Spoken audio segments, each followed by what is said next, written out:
J'y vais. Vous êtes à l'antenne, Monsieur le Président. Bien.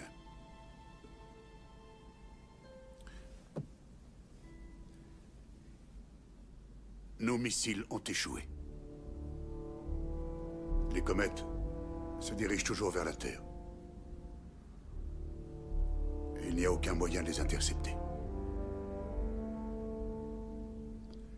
Les choses sont ainsi. Si le monde continue d'exister, nous ne serons pas tous là pour le voir. Nous avons pu calculer les trajectoires définitives des comètes et déterminer leur point d'impact avec la Terre. La plus petite des deux, Biedermann, s'écrasera la première, quelque part le long de la côte atlantique, vraisemblablement au large des côtes du Cap Hatteras, dans moins de 12 heures à 16h35 précise, heure de la côte Est. L'impact de la comète aura des effets catastrophique.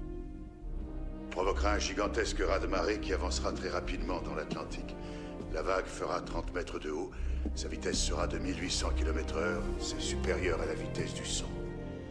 Les eaux côtières peu profondes devraient la freiner, mais la hauteur de la vague, qui dépendra de la hauteur du plateau continental, se situera dans tous les cas entre 300 mètres et 1000 mètres.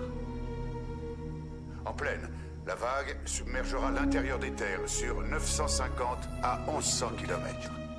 La vague atteindra Washington 40 minutes après l'impact.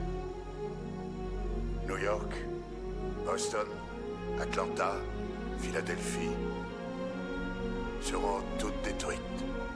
Si vous avez le moyen de fuir les régions qui seront touchées par la vague, partez maintenant.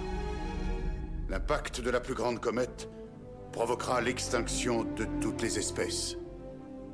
Elle frappera la Terre dans l'ouest du Canada, 3 heures après Biedermann. En une semaine, le ciel sera obscurci par la poussière due à l'impact et il fera nuit pendant 2 ans. Toute vie végétale s'éteindra en